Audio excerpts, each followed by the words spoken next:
હવે આ પાંડવોના રાજસૂય યજ્ઞમાં શિશુપાલનો તેજોવધ થયો એની કથા કહી છે. પાંડવોના રાજસૂય યજ્ઞમાં અગ્ર પૂજા કોની કરવી એવો નિર્ણય કરવામાં આવ્યો. આ નિર્ણયમાં એવો મત લેવામાં આવ્યો કે અગ્ર પૂજા કરવા યોગ્ય અત્યારે શ્રી કૃષ્ણ જ છે, એની જ અગ્ર પૂજા કરવી જોઈએ. અને શિશુપાલ ખીજાયો, અને ખીજાય જ ને, કારણ કે જે કન્યા હારે પોતાને પરણવાનું હતું એ તો આ લઈ ગયા હતા. હવે એના ઈ શ્રૃંગાર કરીને સજીને આટા મારે, હીલવાળા સેન્ડલ પહેરીને, સારું મજાનું પર્સ ખંભે નાખીને, લિપસ્ટિક બિસ્ટિક આવું બધું પફ પાવડર કરીને આટા મારતા હોય, એના છોકરા એનો પરિવાર આવડો મોટો જોવે. હવે કેને ન થાય ઈર્ષા? આને ઈર્ષા થઈ શિશુપાલને. ભર સભામાં ઊભો થઈ અને ગાળો દેવા માંડ્યો. બોલવા જ લાગ્યો. શરૂઆતમાં તો ધર્મરાજ યુધિષ્ઠિરે બધાએ રોક્યો. ભગવાને કહ્યું, ઉભા રહો, મેં ફોઈબાને વચન આપ્યું છે કે આ મારો ભાઈ, કઝિન બ્રધર, જ્યાં સુધી 100 અપરાધ નહીં કરે ને ત્યાં સુધી એનું કાંઈ નહીં થાય. 100 ની ઉપર ગયો. બોલવા જ લાગ્યો. તેદુનું કીધું તું ને, તે હારે ડાયરીને પેને રાખતો, કેતો હોય, દેતો હોય, પાછો બીતોય જતો હોય ને. આજ કેટલી દીધી? આજ 60 દીધી, આજ 40 દીધી, આજ 80 દીધી. 90 એ પહોંચે ને તા તો ધક થવા માંડે. હવે 10 જ બાકી છે, ધ્યાન રાખવું પડશે, જાળવવું પડશે. 100 ની ઉપર ગયો તો ગમે ત્યારે ગયો. આજે તેજોવધ થયો શિશુપાલનો, તો બોલવા જ લાગ્યો. 100 ગાળો થઈ અને ભગવાન શ્રી કૃષ્ણ પોતાના સિંહાસન ઉપરથી ઊભા થયા અને ચેતવ્યો, શિશુપાલ, મેં ફોઈબાને વચન આપ્યું હતું કે 100 અપરાધ તારા ક્ષમા કરીશ. 100 પૂરા થયા, ખબરદાર, સાવધાન. હવે એક પણ અપશબ્દ બોલતો નહીં તો ગયો.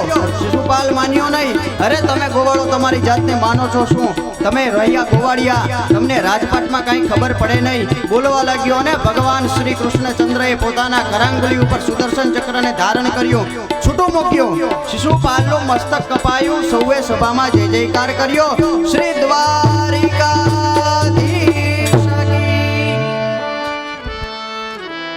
ભાઈ આ લોકો તો નથી બોલતા, માઇક વાળા તો બોલો. ક્યાંક છેલ્લો દિવસ છે એટલે બધા દુખી થઈ ગયા છો. હજી ઘણી બધી કથા કરવાની છે. લગ્ન કરીને હોઈને જ જવાનું. શિશુપાલ મરાયો. અગ્ર પૂજા ભગવાનની કરવામાં આવી. પછી શાલ્વવધની કથા કહી છે. પ્રદ્યુમ્નજી મહારાજ દ્વારા શાલ્વવધ થયો. પછી દાઉજી યાત્રા કરવા ગયા. કયા સમયે? જ્યારે કુરુક્ષેત્રના યુદ્ધનું નક્કી કરવામાં આવ્યું પાંડવો અને કૌરવો વચ્ચે. એ સમયે દાઉજી મહારાજ, શ્રી કૃષ્ણ ભગવાનને ચિંતા થાય છે કે આ દાઉ દાદા કયા પક્ષે રહેશે? પાંડવ પક્ષે રહેશે કે કૌરવ પક્ષે? જો કૌરવ પક્ષે ગયા તો હું પાંડવ પક્ષે જ રહેવાનો છું, પહેલેથી નક્કી છે. ભગવાનને તો ખબર જ છે ને, અંતર્યામી છે. તો ભાઈ સામે બાંધશે. આ યોગ્ય નથી. સમજાવી અને દાઉ દાદાને તીર્થયાત્રા કરવા મોકલી દીધા. આ કૃષ્ણ કનૈયો. હવે એને પહેલેથી ખબર છે, સમજાવીને મોકલી દીધા. હવે ઓલા જે બીજા કહે છે ને કે શ્રી કૃષ્ણ કર્યું એ કરવાનું, એ આઈ નથી કરી શકતા. કોકને સમજાવી એ નથી શકતા.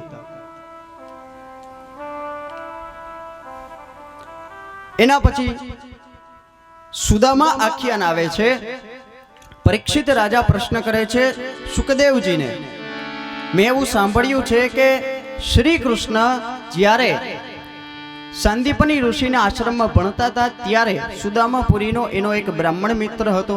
ભાગવતમાં સુદામાજીનું નામ નથી આપ્યું. એ કથા સંભળાવો મહારાજ. સુખદેવજી વર્ણન કરે છે, એ કથા સંભળાવે છે સુદામા આખ્યાનની. ભગવાન જ્યારે ભણતા હતા સાંદીપની ઋષિના આશ્રમમાં, ત્યારે પોરબંદરનો, અત્યારના પોરબંદરનો, સુદામાપુરીનો એક બ્રાહ્મણનો દીકરો હતો, પુત્ર હતો. એનું નામ સુદામા. ભગવાનની અને સુદામાની ગાઢ મૈત્રી છે. આ સુદામાની પત્નીનું નામ છે સુશીલા. એને 4 બાળકો છે. ઘરમાં ગરીબી છે. શ્રી કૃષ્ણ ભગવાનનું ભજન કરે છે સુદામા. એણે પોતાની વિદ્યાનો ઉપયોગ અર્થોપાર્જનમાં નથી કર્યો, પૈસા કમાવવા માટે એની વિદ્યાનો ઉપયોગ નથી કર્યો. સવારે ઉઠે ત્યારથી ભગવત ભજન, કૃષ્ણ ભજન શરૂ કરે ઠેઠ સાંજ સુધી. છોકરાઓ માગે, માં મારે ખાવાનું આપ, માં મને ખાવાનું આપ, પેટમાં ભૂખ લાગી છે. તે ક્યાંકથી આજુબાજુમાંથી લઈ આવે અને સુશીલા જે સુદામાજીના પત્ની છે એ પોતાના 4 બાળકોને ખવડાવે. ઠંડીના સમયમાં છોકરાઓ ટાઢથી થરથરતા હોય, ધ્રુજતા હોય, તે સુદામાજીએ જે યજ્ઞો કરી અને રાખ ભેગી કરેલી હોય ને સુશીલાજીએ, એમાં માથા સુધી ઢાંકી દે પોતાના બાળકોને. એ રાખમાં, યજ્ઞની રાખમાં. આવી ભયંકર ગરીબી હતી, ફાટેલી પોતળી છે. એક વખત સુશીલાજીએ કહ્યું, મેં એમ સાંભળ્યું છે કે તમારા મિત્ર શ્રી દ્વારિકાધીશ છે. કહ્યું હા. એને જઈ એની પાસે જઈ અને માગો ને. આ છોકરા માગે છે, મારે એને ખાવાનું શું આપવું? ઘરમાં અન્નનો એક દાણો નથી, ટાઢના ધ્રુજે છે. તમારા યજ્ઞની કરેલી રાખથી હું એને ડૂબોળી દઉં છું, શું કરવું? ત્યાં જઈ અને માગો. સુદામાજીએ કહ્યું, મારું અયાચક વ્રત છે, હું માગીશ નહીં, જીવનભર અયાચક વ્રત છે. સુશીલાજીએ કહ્યું, હું માગવાનું ક્યાં કહું છું? દ્વારિકાધીશ અંતર્યામી છે, તમે જશો, એને મળશો, એ મિત્ર છે, એ ઓળખી જશે, તમે ત્યાં જાઓ.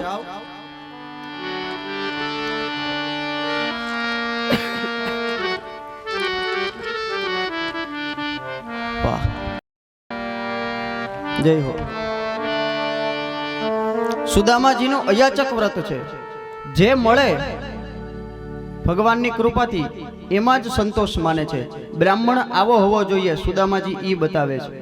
માગ્યા જ કરે, માગ્યા જ કરે, માગ્યા જ કરે એવો ન હોવો જોઈએ.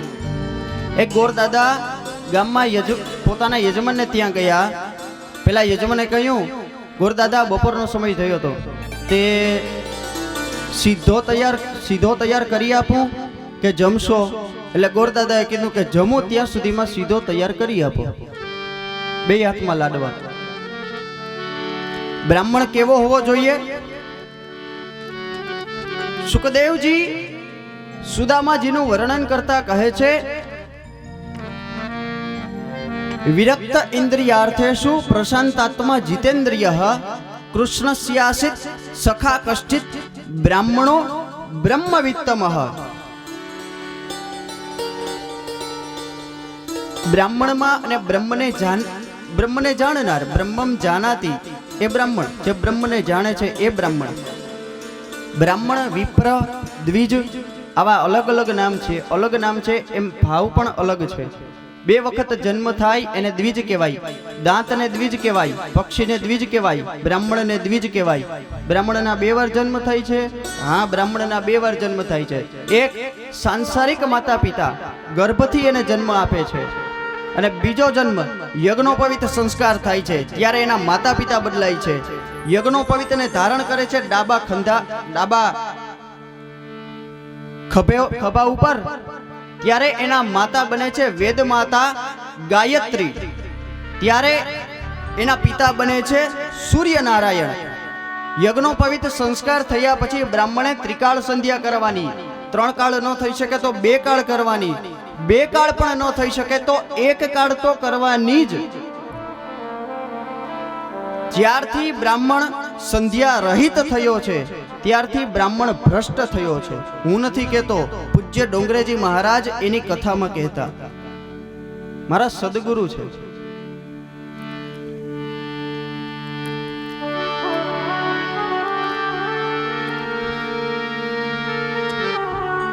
બ્રાહ્મણે સંધ્યા કરવાની જ. ન કરે, ગાયત્રી ન જપે તો એની બુદ્ધિ તેજસ્વી ક્યાંથી બને? પછી તો આવું જ બોલે ને કે કૃષ્ણે કહ્યું કર્યું તે કેમ કોઈ કરી ન શકે? અરે ભાઈ, ન કરી શકે યાર. બ્રાહ્મણે ત્રિકાળ સંધ્યા કરવાની, ગાયત્રી જપવાના, અર્ઘ્યદાન કરવાનું સૂર્યનારાયણને. અને અર્ઘ્યદાન કરો એટલે એ જે જળ છે એ સૂર્યના કિરણોમાંથી આપણા શરીરમાં આવે છે.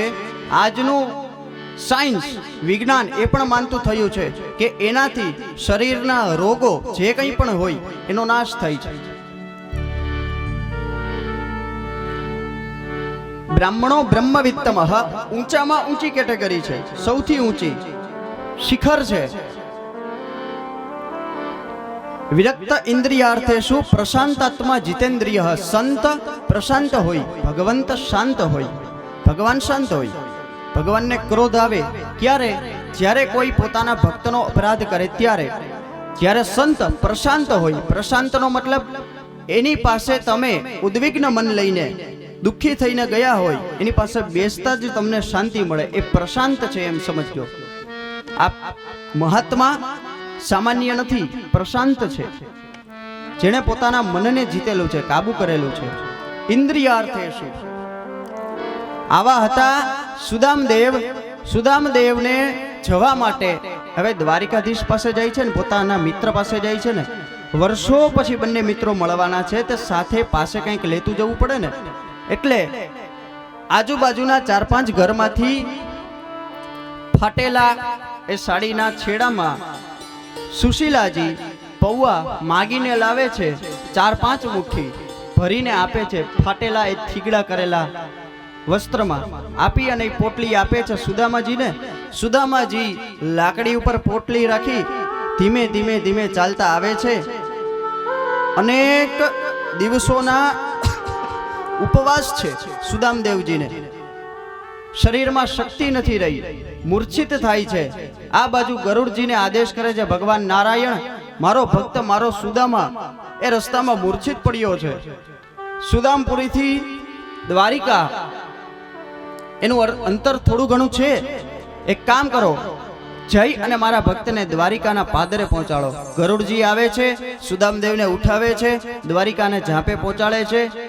જાગૃત જ્યારે થાય છે સુદામાજી, ત્યારે કહે છે કે કોઈને પૂછે છે, ભાઈ આ નગરી કઈ? કહ્યું દ્વારિકા. ઓહો, દ્વારિકા અહીંયા જ છે. ભગવાનનો જે ભક્ત આ પ્રકારનો છે એના માટે દ્વારિકા બહુ દૂર નથી, એના માટે ભગવાન બહુ દૂર નથી. સામેથી ભગવાન મોકલે છે પાસે લઈ આવવા માટે. બ્રાહ્મણ આવો હોય તો. ભાગવતમાં એવું વર્ણન નથી મળતું કે દ્વારિકાધીશના દ્વારપાળોએ સુદામાજીને ક્યાંય રોક્યા હોય. આવા ભક્તને કોઈ રોકી શકે જ નહીં. જગતમાં કોઈની તાકાત નથી કે આવા ભક્તને રોકી શકે. સ્વયં દ્વારિકાનાથે એનું વાહન જો મોકલતા હોય, બીજા કોઈને નથી સોંપ્યું પોતાનું વાહન, સુદામદેવને લેવા સોંપ્યું. તો સુદામાજી આવે છે દ્વારિકામાં. અમુક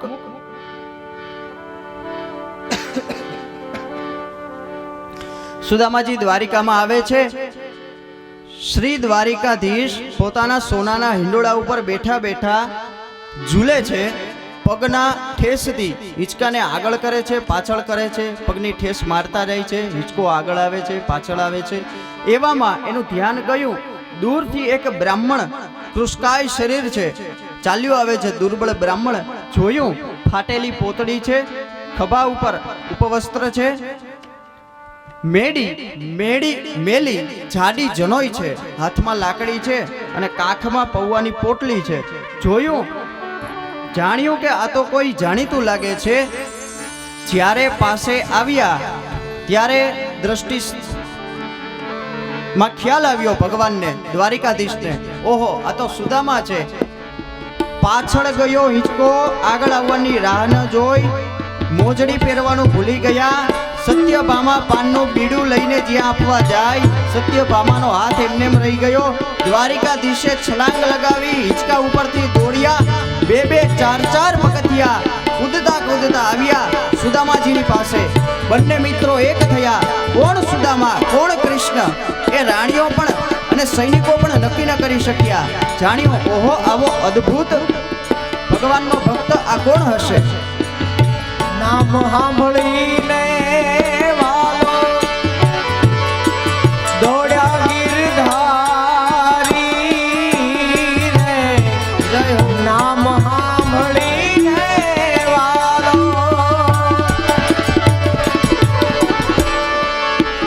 દોડ્યા ગિરધારી રે. કૃષ્ણજીએ લીધા સુદામાને તેડી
તીર્થમાં જઈ અને સ્નાન કરો, તીર્થમાં જઈને જપ તપ કરો, અને એમાં પણ પાછું સૂર્યગ્રહણ કે ચંદ્રગ્રહણના સમયે એનું અનેક ગણું પુણ્ય મળે છે. આપણે ચર્ચા કરી ગયા, જ્યાં સ્થળને મહત્વ એને ધામ કહેવાય, જ્યાં પાણીને જળનું મહત્વ એને તીર્થ કહેવાય. સોમનાથ તીર્થ ધામ છે, બંને શબ્દ લાગે. ત્રિવેણી છે, જળનું મહત્વ. દરિયાદેવ છે, જળનું મહત્વ, તીર્થ. સોમનાથ સાક્ષાત ભગવાન શિવ બિરાજે છે, ધામ, તીર્થધામ. વર્ષો પછી દ્વારિકાનાથ યશોદાજીને મળે છે. ત્યાં વાર્તાલાપ થાય છે. નંદ બાબા અને યશોદાજી પોતાની ઈચ્છા વ્યક્ત કરે છે. અંત સમય સુધી શ્રી કૃષ્ણને આમ જ ગોદમાં બેસાડી અને રમાડવાની ઈચ્છા છે. કૃષ્ણ કૃષ્ણ કરતા હે ઉદ્ધવ, પ્રાણ અમારા જાય, એવી અમારી ઈચ્છા છે.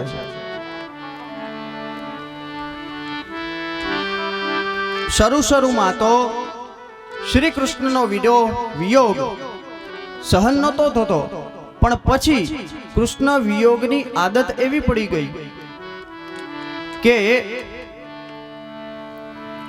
એના વગર ચાલતું નથી. જે સંયોગમાં તન્મયતા હોય ને એના કરતા વિયોગમાં વધારે તન્મયતા હોય. સામે હોય ત્યારે આપણને બહુ એની કિંમત ન હોય, પણ જ્યારે વયું જાય ને એ વ્યક્તિ કે એ તત્વ, એ શક્તિ, ત્યારે એની ખબર પડે. સામે હોય, પાસે હોય ત્યાં સુધી એની કિંમત ન હોય, જતું રહે ત્યારે એની ખબર પડે. શ્રી કૃષ્ણને, ગોપીઓને અને ગોકુલવાસીઓને વિયોગમાં તન્મયતા છે શ્રી કૃષ્ણમાં. કૃષ્ણ કૃષ્ણ કરતા ઉદ્ધવ, પ્રાણ અમારા જાય રે. કૃષ્ણ કૃષ્ણ કરતા ઉદ્ધવ, પ્રાણ હમારા જાય રે. પ્રાણ અમારા જાય ઉદ્ધવ, જીવ ભલે વયો જાય રે. પ્રાણ હમારા ઉદ્ધવ, જીવ ભલે વયો જાય રે. મરતા સુધી નામ કૃષ્ણનું, મરતા સુધી નામ કૃષ્ણનું, મરતા સુધી નામ કૃષ્ણનું. મરતા સુધી નામ કૃષ્ણનું. ભૂલ્યો ના ભૂલાય રે. ભૂલ્યો ના ભૂલાય રે. ભૂલ્યો ના ભૂલાય રે. ભૂલ્યો ના ભૂલાય રે. જય હો.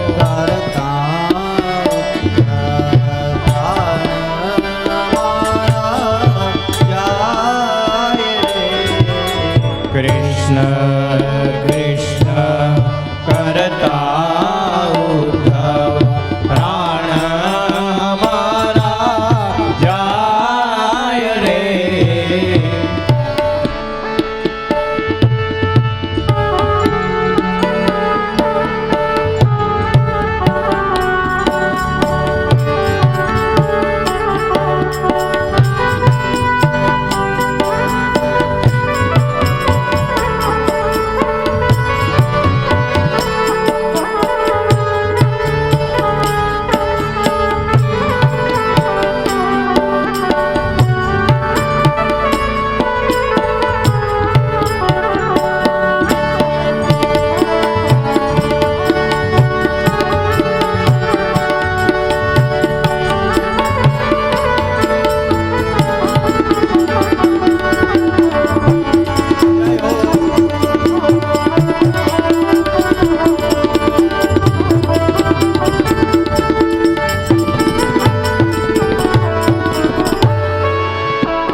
અમારી એવી ઈચ્છા છે કે કૃષ્ણનું નામ સ્મરણ કરતા કરતા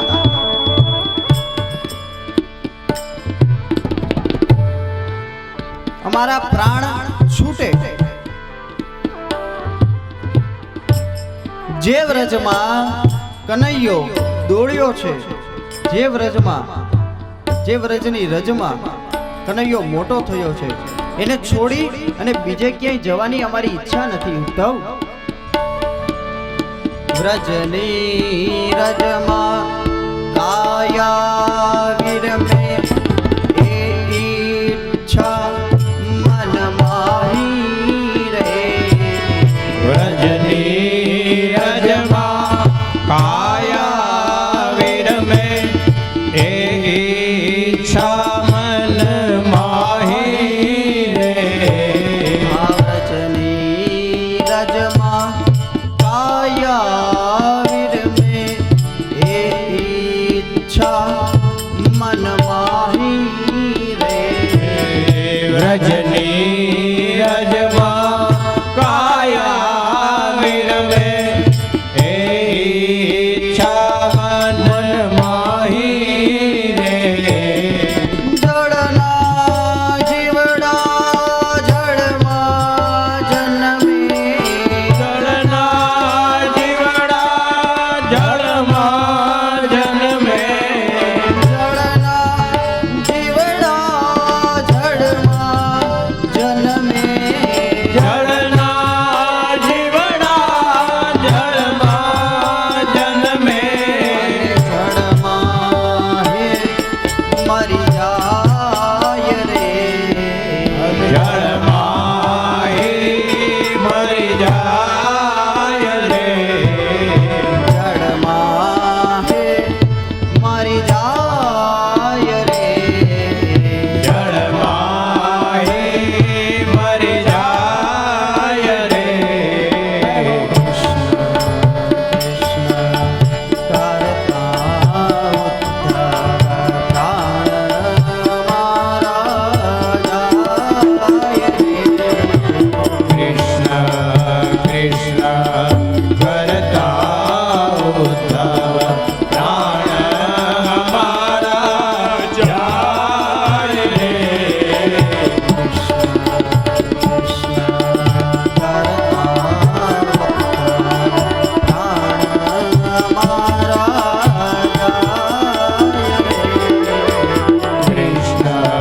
કૃષ્ણ કરતા ઉદ્ધવ પ્રાણ અમારા જાય રે.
સ્વર્ગલોક કે વૈકુંઠ લોક બ્રહ્મલોક ન ગમતા રે. સ્વર્ગલોક કે વૈકુંઠ લોક બ્રહ્મલોક ન ગમતા રે. ઉદ્ધવ, જે માટીમાં શ્રી કૃષ્ણ રમ્યા છે એને છોડીને ઈચ્છા ક્યાંય જવાની થતી નથી. ક્યાં સ્વર્ગલોકમાં જવાની ઈચ્છા નથી. વૈકુંઠમાં જવાની પણ ઈચ્છા નથી. ભલે એ જ નારાયણ મારા દીકરા સ્વરૂપે અત્યારે આવ્યા હોય, કૃષ્ણ સ્વરૂપે આવ્યા હોય. બ્રહ્મલોકમાં જવાની ઈચ્છા નથી. આ વ્રજ ભૂમિને છોડીને ક્યાંય જવાની ઈચ્છા જ નથી. સ્વર્ગ લોક કે વૈકુંઠ લોક બ્રહ્મ લોક ના ગમતા રે. સ્વર્ગ લોક કે વૈકુંઠ લોક બ્રહ્મ લોક ના ગમતા રે. જે માટીમાં કૃષ્ણ રમ્યા તા, જે માટીમાં કૃષ્ણ રમ્યા તા. આ વ્રજની માટીમાં કૃષ્ણ રમ્યા તા. વ્રજમાટીમાં કૃષ્ણ રમ્યા તા. આ માટીની મમતા રે. આ માટીની મમતા રે. એ માટીની મમતા રે. હે માટીની મમતા રે. કૃષ્ણ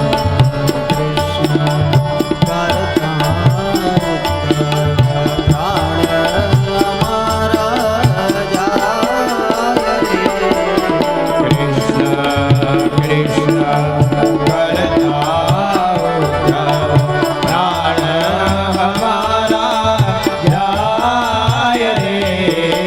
પ્રાણ હમારા જાય ઉદ્ધવ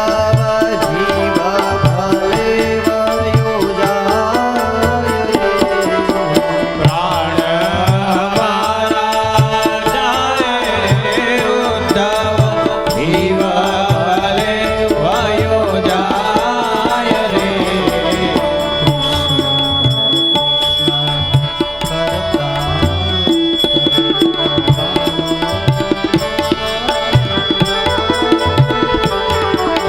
કૃષ્ણ કૃષ્ણ કરતા ઉદ્ધવ પ્રાણ હમારા જાય રે.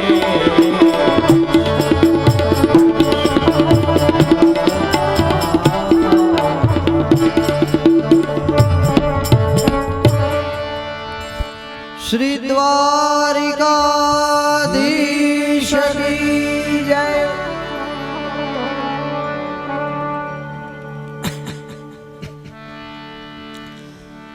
આ વ્રજની માટી જેમાં શ્રી કૃષ્ણ રમ્યા છે એને છોડીને ક્યાંય જવાની ઈચ્છા જ નથી. સૂર્યગ્રહણનો પ્રસંગ બતાવ્યો એ સમયે દ્રૌપદીજીએ કૃષ્ણ પટરાણીઓને પૂછ્યું છે, તમને શ્રી કૃષ્ણની પ્રાપ્તિ કઈ રીતે થઈ? દરેક રાણીઓને શ્રી કૃષ્ણની પ્રાપ્તિ અલગ અલગ રીતે થઈ છે. ત્યાં દરેક રાણીઓએ પોતાને થયેલ શ્રી કૃષ્ણની પ્રાપ્તિની કથા બતાવી છે. વસુદેવજીએ ત્યાં યજ્ઞો કર્યા. એ યજ્ઞની અંદર ઋષિઓ પધાર્યા છે. ઋષિઓએ ભગવાન શ્રી કૃષ્ણની સ્તુતિ કરી. ત્યારે વસુદેવજીને એમ થયું કે જે ઋષિઓની સ્તુતિ, જે ઋષિઓ સ્તુતિ કરી રહ્યા છે એ સાક્ષાત ભગવાન મારો પુત્ર બનીને આવ્યા છે. ભગવાનનો પરિચય થયો. પછીના અધ્યાયમાં ભગવાને દેવકીના મૃત પુત્રો એને લઈ આવી આપ્યા. એ કથા બતાવીશ. પછીના એક અધ્યાયમાં સુભદ્રા હરણની કથા બતાવીશ. બરાબર, થોડી વાર. આ સુભદ્રા હરણની કથામાં કોઈ લૌકિક ભાવ નથી. હવે અંતિમ દિવસે મરવાનું છે. આ સમયે શુકદેવજી પરીક્ષિત રાજાને એમ કહે કે તમારા દાદાએ તમારી દાદીનું હરણ કેવી રીતે કર્યું? આમાં લૌકિક ભાવ નથી, અલૌકિક ભાવ છે. જ્યારે અર્જુનજીએ સુભદ્રાજીનું હરણ કર્યું હતું એ સમયે અર્જુનજી તપસ્વી છે. તપસ્વી અર્જુને સુભદ્રા નામ સમજો, ભદ્ર એટલે કલ્યાણ, કલ્યાણ કરનારી એવી સુભદ્રા એનું હરણ કર્યું છે. અર્જુનજી તપસ્વી છે એ સમયે, વ્રતધારી હતા. શ્રી કૃષ્ણની આજ્ઞા થતા અર્જુનજીએ સુભદ્રાનું હરણ કર્યું, સુભદ્રાનું વરણ કર્યું.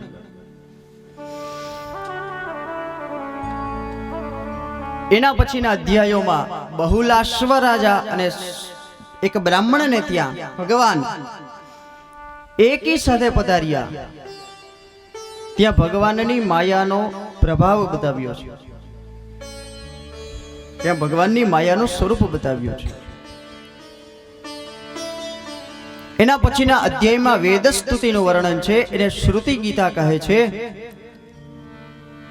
વિરાટ નારાયણ અગાધ જળ રાશિમાં શયન કરે છે. ભગવાન વેદવ્યાસે આ સમાધિમાં દર્શન કર્યા. અગાધ જળ રાશિમાં વિરાટ નારાયણ શયન કરી રહ્યા છે અને શ્રુતિઓ એટલે કે વેદો એ ભગવાનની સ્તુતિ કરી રહી છે. ત્યાં ભગવાન વેદવ્યાસજીએ એનું વર્ણન કર્યું છે. પછી ભગવાનને ભજનારાઓના અને ભગવાનના લક્ષણો બતાવ્યા છે.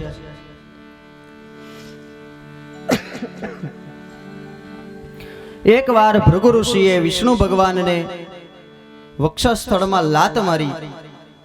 આવી લીલા વડે, આમાં ભગવાનનો જ ભાવ છે, એવી લીલા વડે ભૃગુ ઋષિએ એ સાબિત કરી બતાવ્યું કે ભગવાન વિષ્ણુ એ સર્વશ્રેષ્ઠ દેવ છે.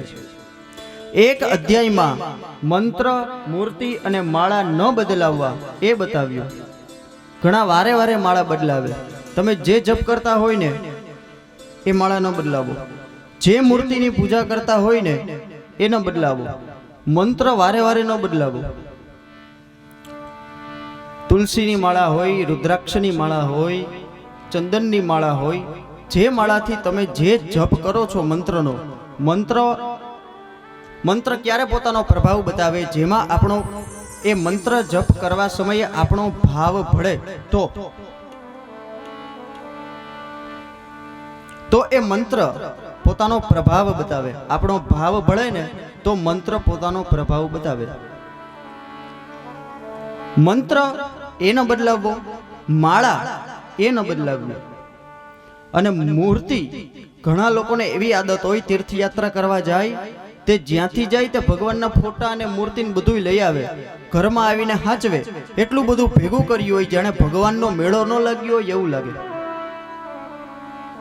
15-12 તો શિવલિંગ હોય, 17-18 તો કનૈયાની મૂર્તિ હોય, 50-25 માતાજીના ફોટા હોય, ભર્યું હોય આખે આખું. એમ નહીં, એક જ ફોટો રાખો, એક જ ફોટો. માતાજીનો ફોટો છે એક જ રાખો, શિવજી છે એક જ રાખો, પધરાવો. જ્યાં જાય ત્યાંથી લઈ આવે. ભગવાનનો જાણે મેળો ન લાગ્યો હોય. આમ ભગવાન ક્યાંય મળે નહીં અને ત્યાં જો તો ઢગલો થઈને પડ્યા હોય. એક અધ્યાયમાં મંત્ર, મૂર્તિ અને માળા ન બદલાવી એ બતાવ્યું. કૃષ્ણ પત્નીઓ દ્વારા થતી કૃષ્ણની સેવાનું વર્ણન કર્યું. કૃષ્ણ પત્નીઓનો પ્રભુમાં ભાવ બતાવી અહીંયા દશમ સ્કંધ પૂર્વાર્ધને વિરામ આપ્યો. સંપૂર્ણ દશમ સ્કંધને વિરામ આપ્યો. સ્વસ્તિ શ્રીમદ ભાગવતે મહાપુરાણે વૈયાસિક્યામ અષ્ટાદશ સહસ્રમ પારમહંસમ સંહિતાયામ સમાપ્તોયમ દશમ સ્કંધઃ. શ્રી દ્વારિકાધીશ કી જય. એકાદશ સ્કંધ, 11મો સ્કંધ એ ભગવાનનું લલાટ અથવા મસ્તક છે.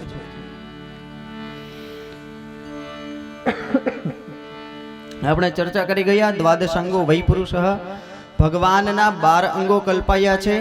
પ્રથમ સ્કંધ તે ભગવાનનો જમણો ચરણ, દ્વિતીય સ્કંદ એ ભગવાનનો ડાબો ચરણ, ત્રીજો સ્કંદ એ ભગવાનનો જમણો બાહુ, ચોથો સ્કંદ એ ભગવાનનો ડાબો બાહુ, પાંચમો સ્કંદ એ ભગવાનનો જમણો ઉરુ, છઠ્ઠો સ્કંદ એ ભગવાનનો ડાબો ઉરુ, સાતમો સ્કંદ એ ભગવાનના જમણા હાથની હથેળી, આઠમો સ્કંદ એ ભગવાનનો દક્ષિણ વક્ષસ્થળ, 9મો સ્કંદે ભગવાનનું ડાબું વક્ષસ્થળ વામ વક્ષસ્થળ, 10મ સ્કંદે ભગવાનનું હૃદય, એકાદશ સ્કંદ 11મો સ્કંદ એ ભગવાનનું લલાટ અથવા મસ્તક.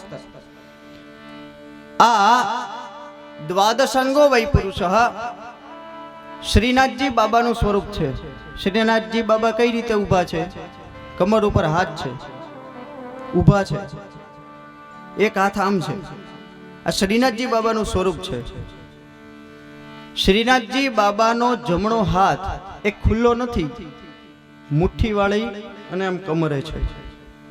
એ શું બતાવે છે? એ ઈ બતાવે છે કેટલામો સ્કંદ છે? 7મો. ઉતી લીલા, વાસના, વાસનાનું વિદારણ કરવાની, વાસનાને છોડવાની કથા છે આ 7મા સ્કંદમાં. અને વાસના મનમાં પ્રવેશ કરે. ભક્ત જ્યારે એમ કહે છે ભગવાનને કે અમે ખૂબ અમારું મન લાગતું જ નથી,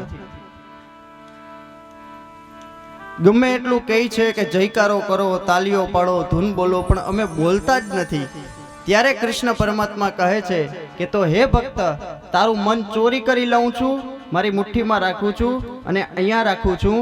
એ હાથ તારે તારું મન જોઈએ છે? તો કે હા. એટલે આ હાથ વડે આમ બોલાવે છે કે તો પછી અહીંયા આવતો રહે.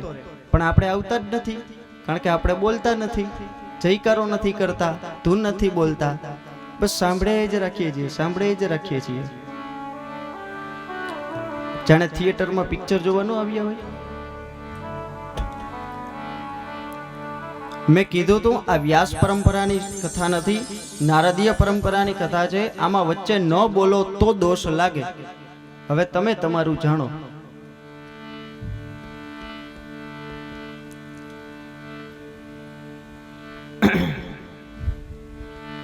ભગવાનના 2 સ્વરૂપ છે. એમાં શ્રીમદ ભાગવત એ ભગવાનનું, શ્રી કૃષ્ણ પરમાત્માનું નામાત્મક સ્વરૂપ છે. એકાદશ સ્કંદ એનું લક્ષણ છે જ્ઞાન. ઋતે જ્ઞાનાન્ન મુક્તિ, જ્ઞાન વગર મુક્તિ નથી. આરંભમાં સુખદેવજીએ યાદવોને ઋષિઓનો શ્રાપ થયો છે પિંડારક ક્ષેત્રમાં, એની કથા કહી છે. યદુવંશ ભારરૂપ છે એવું ભગવાન શ્રી કૃષ્ણ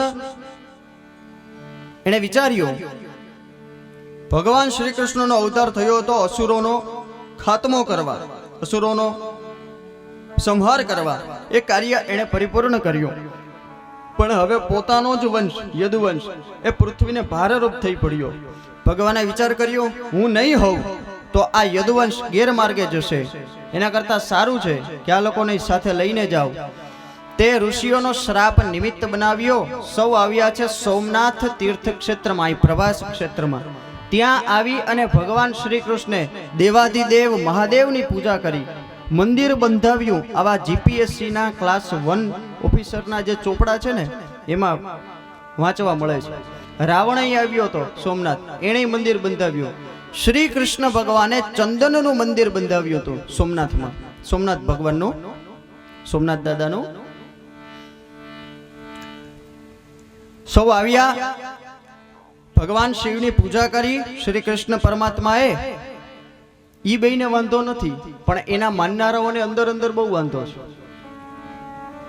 સોમનાથ દાદા એની પૂજા શ્રી કૃષ્ણ કરે છે, શ્રી કૃષ્ણ એની પૂજા સોમનાથ દાદા કરે છે, શિવજી કરે છે.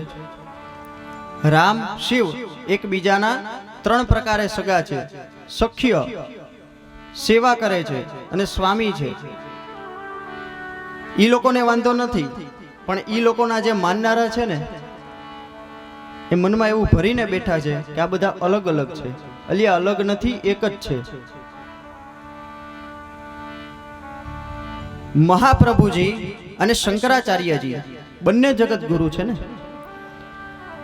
મહાપ્રભુજી અને શંકરાચાર્યજી જ્યારે મળતા ત્યારે એકબીજાને ભેટીને મળતા, પણ એનો જે પરંપરા આગળ વધીને એમાં શિષ્યોમાં મતભેદ એવા થયા, માથાકૂટ થઈ, ફાટા પડવા માંડ્યા. અવડા આ આને ગાળો દે, અવડા આ આને ગાળો દે. પેલા બંને મળતા, એકબીજાને ભેટી જતા, દંડવત પ્રણામ કરતા. ભગવાન શ્રી કૃષ્ણ સોમનાથમાં આવી અને પૂજા કરી વિપ્રનો શ્રાપ નિમિત્ત બનાવ્યો છે. યાદવો સૌ આવ્યા, મદિરા પી અને મદોન્મત્ત બન્યા. એમાં સાંબ, જાંબવતીનો દીકરો સાંબ, એને ગર્ભવતી સ્ત્રીનો વેશ રચાવ્યો, સજાવ્યો અને યાદવો સુરાપો ભૈરવી ગર્ભવતી સ્ત્રીનો સ્વાંગ રચાવે છે. અને યાદવો ઋષિઓ જ્યાં સમાધિસ્થ છે, તપ પૂજા કરતા હતા, ત્યાં આવી અને પૂછ્યું, ઋષિઓની મશ્કરી કરે છે. હે ઋષિઓ, હે બ્રાહ્મણો, આ કન્યા ગર્ભવતી છે,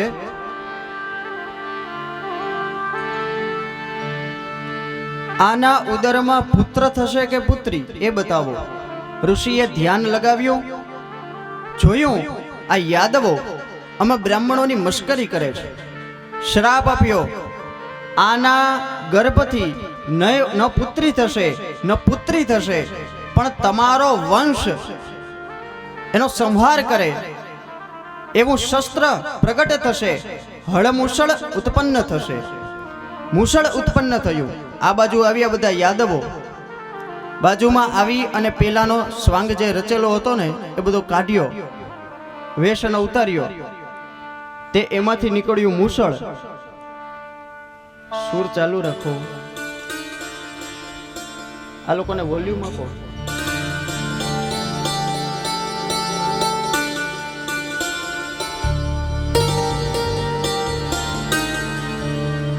વેશ છોડ્યો, અંદરથી મુસળ નીકળ્યું. બધા ગભરાયા. આવ્યા ઉગ્રસેન મહારાજ પાસે. હવે કૃષ્ણ પરમાત્મા પાસે તો જવાય એમ છે નહીં, નહીં તો ઠપકો આપે, ખીજાય. એટલા માટે આવ્યા ઉગ્રસેન મહારાજ પાસે. આવી અને કહ્યું, બધી વાત કહી. ઉગ્રસેન મહારાજે કહ્યું, એક કામ કરો, શિલા ઉપર ઘસી ઘસી અને દરિયામાં વહાવી દો.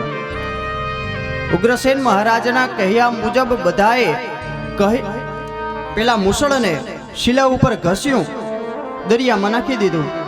એનો ભૂક્કો થયો, એ વહેતો વહેતો આવ્યો સમુદ્ર કિનારે. એની વિદ્વાનો એમ કહે છે કે એરકા નામની વનસ્પતિ ઉગી. એક કટકો વધ્યો તો વિચાર્યું આનાથી શું થશે, ફેંકી દીધો દરિયામાં. એક કટકાને માછલી ગળી ગઈ. આ બાજુ એરકા નામની વનસ્પતિ ઉગી.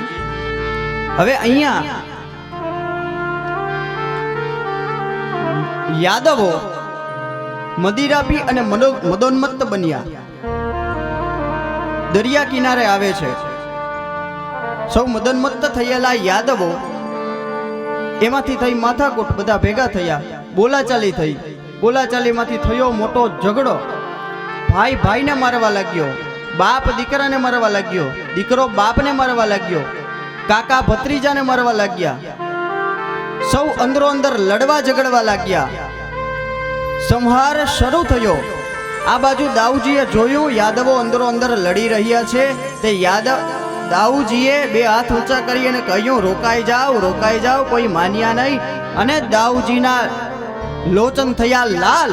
તે દાઉજીએ ઉપાડ્યું હળમુસળ હાથમાં તબલાની સાથે, અને દાઉજીએ યાદવોનો સંહાર શરૂ કર્યો. યાદવો એનો સંહાર દાઉજીએ શરૂ કર્યો. દાઉજી પણ યાદવોને મારવા લાગ્યા. શ્રી કૃષ્ણ ભગવાન જોતા રહ્યા. આંખમાંથી અશ્રુની ધારા વહી. મારો ને મારો જ પરિવાર, મારો ને મારો જ વંશ અંદરો અંદર બાધી અને લડાઈ મરી ગયો. યદુવંશ ક્ષય થયો.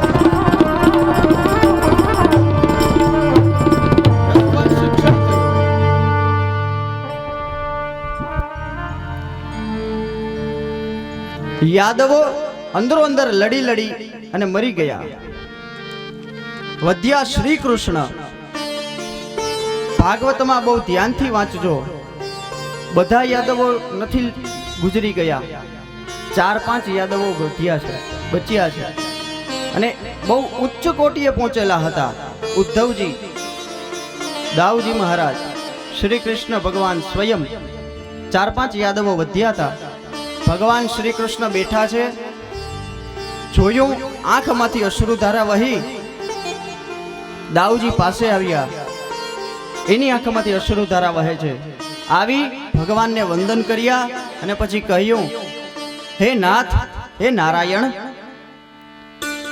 હવે લીલા કાર્ય પૂરું થયું છે.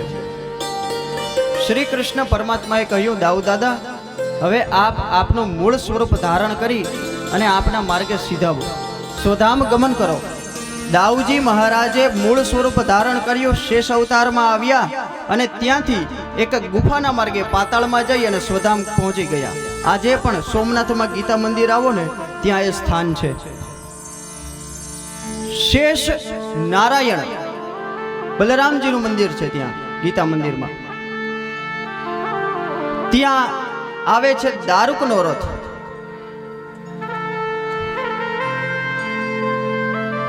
હવે આ બાજુ બન્યું હતું એવું કે પેલા યાદવોએ જે કટકો નાખી દીધો હતો ને કે આનું શું થશે, એક માછલી ગળી ગઈ દરિયામાં. એ માછલીને એક પારાધીએ પકડી, પારાધીએ ચીરી, એમાંથી એક લોખંડનો કટકો નીકળ્યો.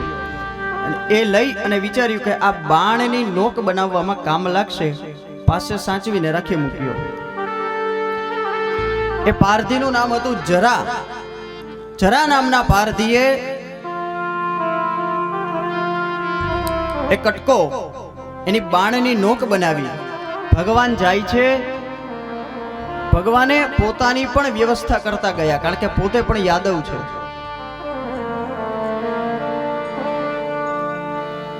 એમાંથી એને પોતાના બાણનું ફળું બનાવ્યું પારધી. હવે અહીંયા દ્વારિકામાં વસુદેવજી પાસે આવે છે દેવર્ષિ નારદ. દેવર્ષિ નારદને આવતા જોયા વસુદેવજીએ વંદન કર્યા. કહ્યું, દેવર્ષિ, ક્યારેક તો અમને સત્સંગનો લાભ આપો. આપના જેવા સાધુ સંતો ઘરે પધારે તો અમારા માટે સદભાગ્ય હોય. નારદજીએ કહ્યું, વસુદેવજી, સાક્ષાત બ્રહ્મ જેનો બેટો બનીને આવ્યા હોય એને હું શું ઉપદેશ આપું? એની મુક્તિ, એનો મોક્ષ એ તો નિશ્ચિત છે. છતાંય તમે પૂછ્યું છે તે નિમિરાજા અને નવ યોગેશ્વરોનો સંવાદ હું આપને કહી બતાવું છું. દેવર્ષિ નારદે નિમિરાજા અને નવ યોગેશ્વરોનો જે સંવાદ થયેલો હતો એ કહી બતાવ્યો. આ નવ યોગેશ્વરો એ ક્યાં? જેની કથા 5મા સ્કંદમાં આવી ગઈ. આપણે જળ ભરતની કથા સાંભળી હતી ને, ભરતજીની. આ એના ભાઈ નિમિરાજા અને નવ યોગેશ્વરોની કથા બતાવી નારદજીએ. કવિ નામના યોગેશ્વરે ભાગવત ધર્મ બતાવ્યો. હરિ નામના યોગેશ્વર, અંતરિક્ષ નામના યોગેશ્વર, પ્રબુદ્ધ નામના યોગેશ્વર, પીપલાયન નામના યોગેશ્વર, આવિર્હોત્ર, દ્રુમિલ, ચમસ અને કરભાજન, આ નવ યોગેશ્વરોના નવ નામ છે. નિમિરાજાએ પ્રશ્નો પૂછ્યા અને એના પ્રત્યુત્તરમાં નવ યોગેશ્વરોએ નવ જવાબ આપ્યા.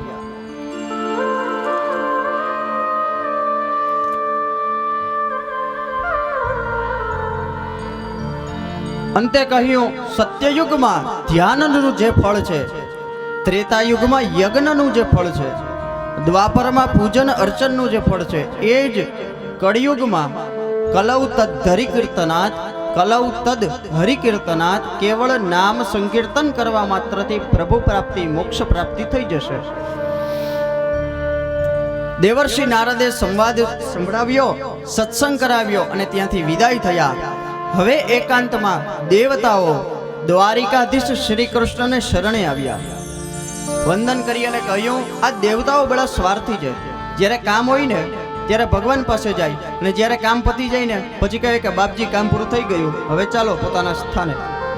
દેવતાઓ બહુ સ્વાર્થી છે. આવી અને વંદન કરીને કહ્યું, ભગવાન, ભૂપરાગ માટે અને ભૂપરાગ માટે, આપણે ભૂભાર હરણ માટે આપનો અવતાર કાર્ય થયો હતો. એ લીલા પૂરી થઈ. હવે આપ સ્વધામ ગમન કરો. ત્યારે શ્રી કૃષ્ણ પરમાત્મા કહે છે, દેવતાઓ તમે વિદાય થાઓ, યોગ્ય સમય આવીએ હું સ્વધામ ગમન કરીશ. દેવતાઓ વંદન કરીને વિદાય થયા.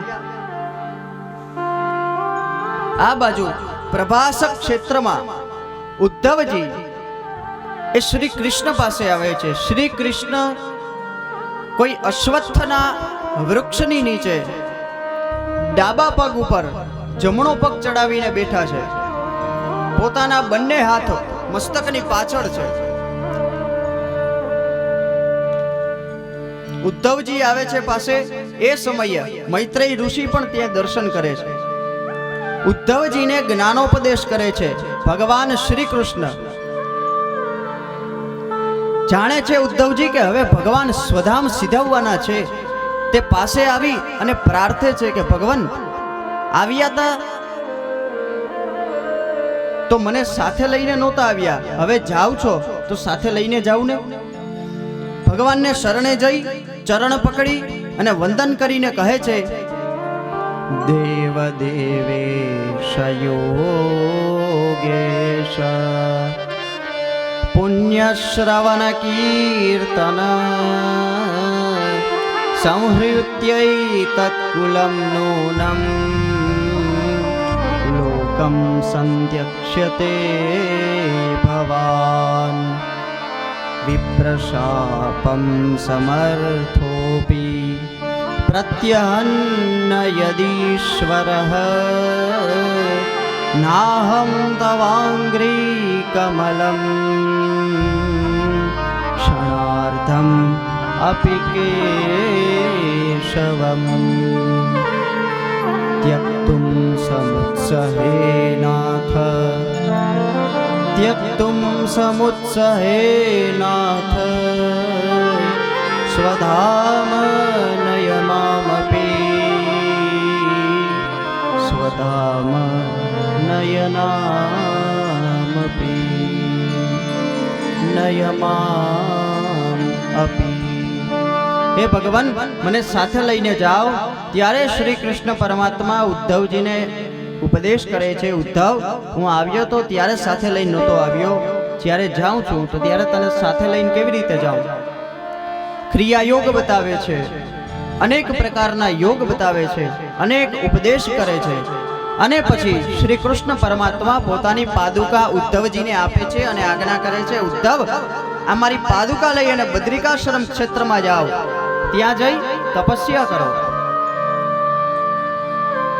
આ ઉદ્ધવજી ભગવાનની પાદુકા લઈ માથે ધરી હૃદય લગાડી માથે ધરી અને પછી બદ્રિકાશ્રમ તરફ જાય છે.